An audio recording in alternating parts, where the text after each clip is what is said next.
One of the reasons why I started the Pioneers was out of a bit of an unfortunate situation.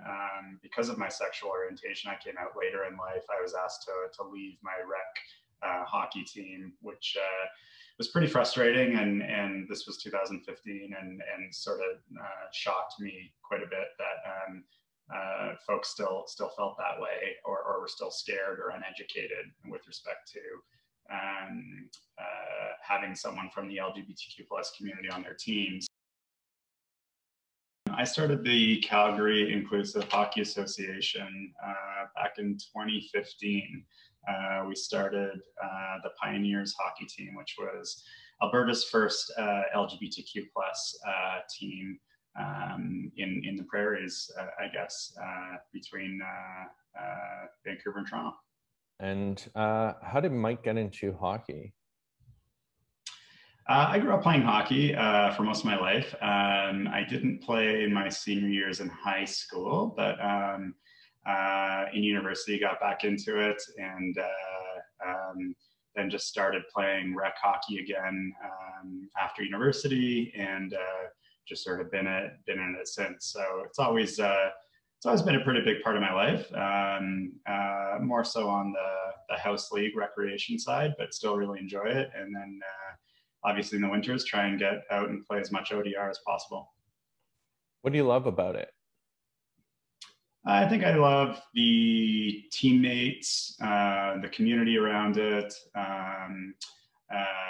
just the camaraderie, just, going out and having fun at the game, and then having a drink or two with your buddies after, I think is the biggest part for me. That seems to be a common theme, and everyone has found different communities and spaces for themselves, which is really cool and interesting that queer folks are finding their own spaces within something that wasn't necessarily geared towards them. So it's really fun and nice to see.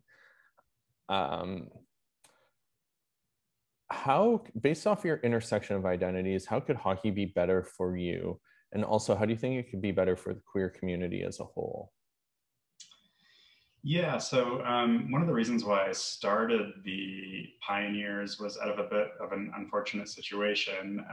Because of my sexual orientation, I came out later in life. I was asked to leave my rec hockey team, which was pretty frustrating. And this was 2015, and sort of shocked me quite a bit that folks still felt that way, or were still scared or uneducated with respect to having someone from the LGBTQ plus community on their team. So I started the Pioneers, and that was really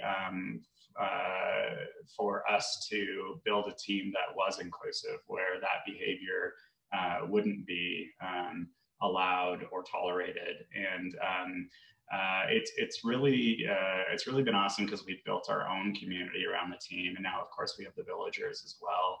And we were almost big enough to put in 3 teams prior to COVID here. So we've been growing consistently, and we're at a total range of skill level. We have players that have played juniors, and we have players that are just learning the sport.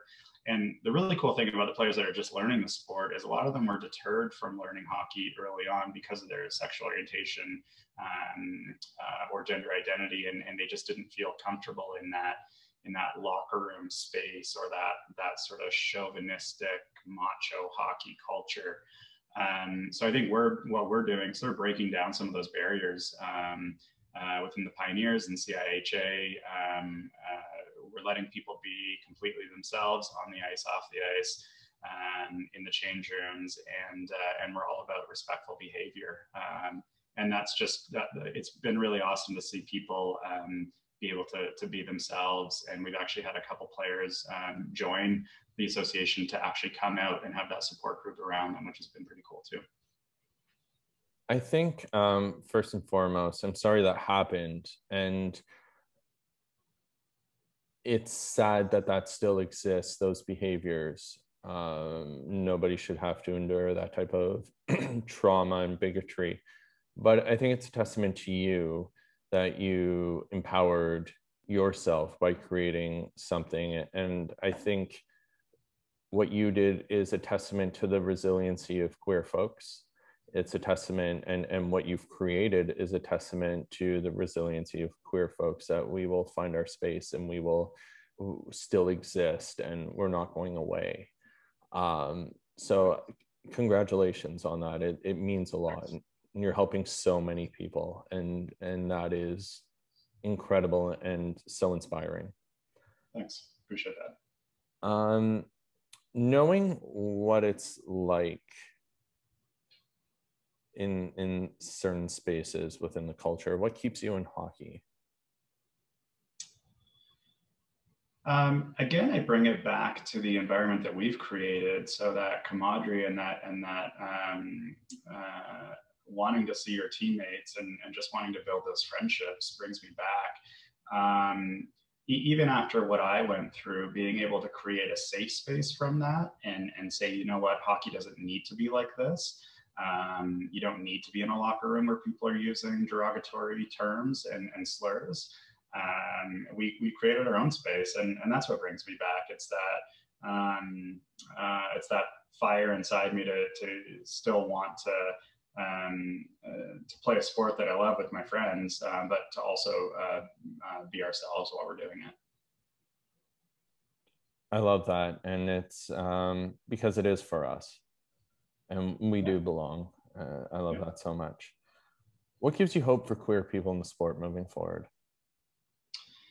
Yeah, I think we're sort of at a turning point in professional sports specifically, and folks coming out, even with the NFL announcement a couple of weeks ago. We're getting to the point where it's almost going to be normalized that players are coming out in professional sport, and I think I'm very optimistic and positive that that's going to really help change the culture. And I think that will waterfall down into the junior leagues and then into the kids leagues.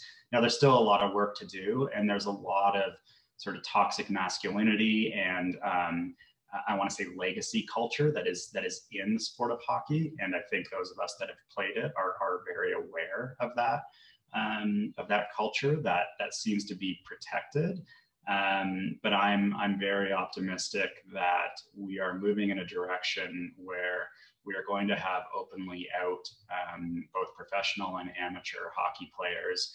And hopefully one day it won't be a big deal. You won't even have to announce that you're gay or bisexual or transgender on a team.